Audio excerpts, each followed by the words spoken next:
Minha gente, o Santa Cruz se sente vítima da arbitragem.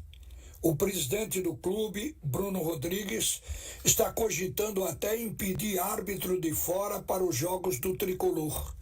O Santa já fez 3 representações contra a arbitragem pernambucana e pede retratação do árbitro no caso do jogo de ontem contra o Petrolina, onde Rodrigo José Pereira de Lima marcou um pênalti de Totti em galego que não existiu, não houve a falta. Mas como se retratar? Talvez o presidente do Santa Cruz queira que ele faça um pedido formal de desculpa. A federação, inclusive, já fez. Reconheceu que o juiz errou, pediu desculpas por ele, mas o presidente talvez queira isso por escrito. O Santa Cruz cobra um pênalti não marcado no clássico contra o Náutico, um gol mal anulado contra o Porto e certamente um pênalti onde não houve falta, portanto não haveria pênalti na jogada de ontem, no início do segundo tempo no jogo com o Petrolina. O fato é que ontem o Rodrigo Lima deu pênalti de Totti sem refletir que futebol é jogo de contato, não é apenas um choque que caracteriza a falta.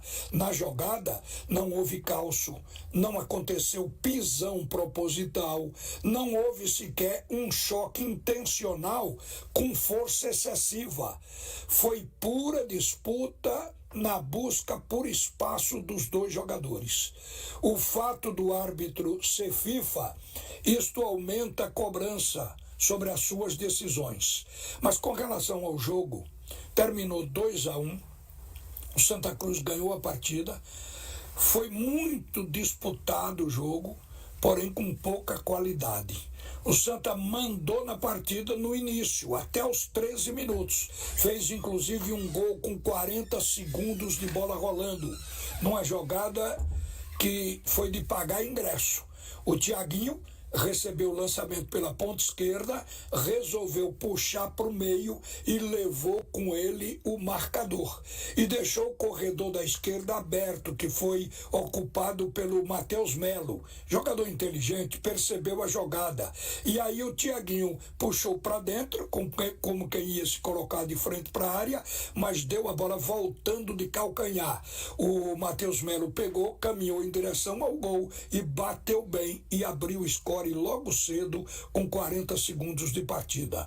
O tricolor ainda teve 2 possibilidades, com Thiaguinho e com Caio Melo. Eles chutaram. Agora, depois dos 13, ainda no primeiro tempo, o time do Petrolina reagiu, cresceu e jogando com bola aérea, porque está mais adaptado ao campo, evitando aquela zona de muito buraco. O Petrolina começou a suspender a bola, fazer a ligação direta, mas o time estava bem com os jogadores de ataque e cresceu. Criou 2 oportunidades que poderia ter empatado o jogo no primeiro tempo, mas não aconteceu. O Santa Cruz virou com 1-0. E no início do segundo tempo, aí foi que ocorreu a penalidade máxima que igualou o jogo.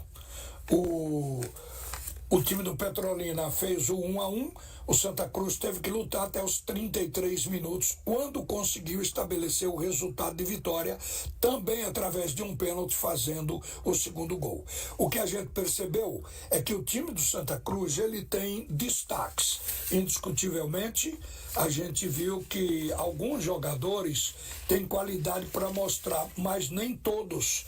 A equipe começou jogando num 3-4-3, com 3 jogadores na defesa. E Luiz Felipe fez uma partida péssima, cometendo faltas, quer dizer, sem desmarcar, sem roubar a bola do adversário na jogada simples e leal. Ele tinha que parar na base da falta, porque não estava demonstrando qualidade técnica para fazer o jogo de desarme. Levou cartão amarelo por ter batido muito no adversário e o técnico resolveu tirá-lo do jogo. O Itamar Schulli sacou ele logo cedo, com 29 minutos do primeiro tempo, e colocou Juan Tavares.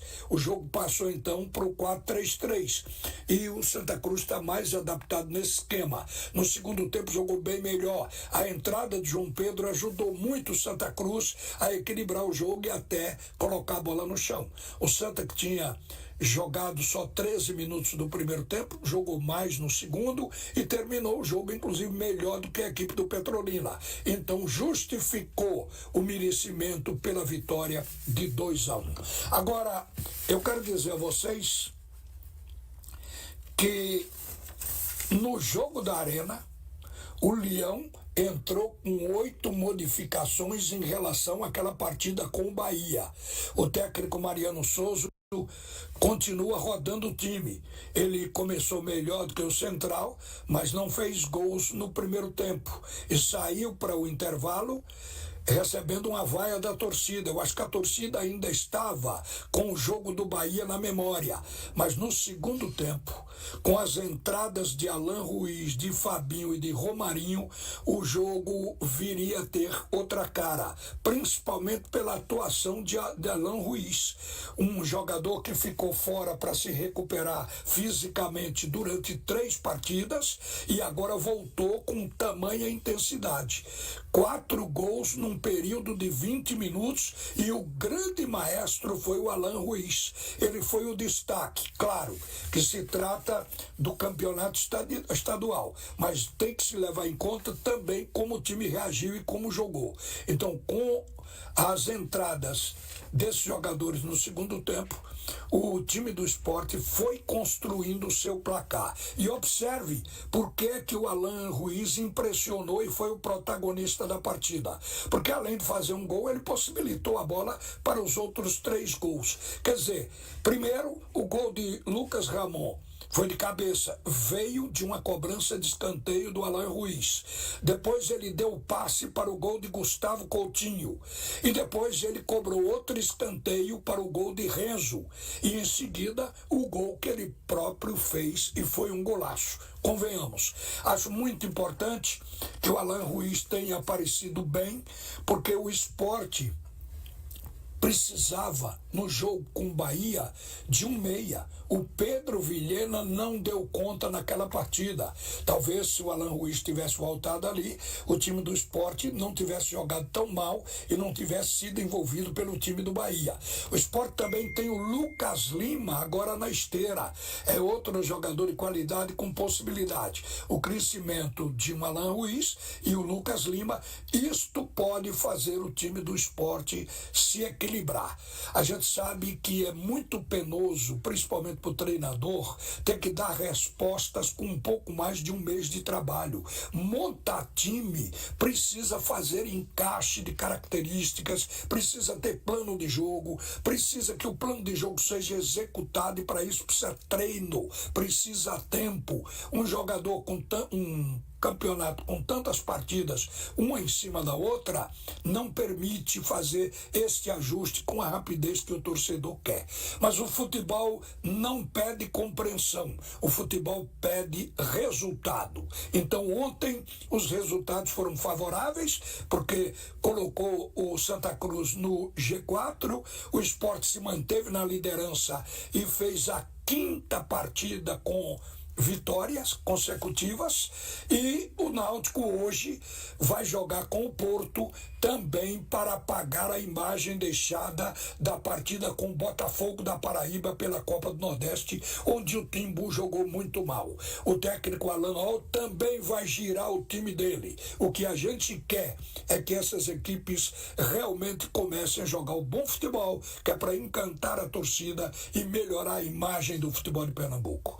Uma boa tarde, minha gente, e volta agora Alexandre Costa comandando o segundo tempo do Assunto é Futebol.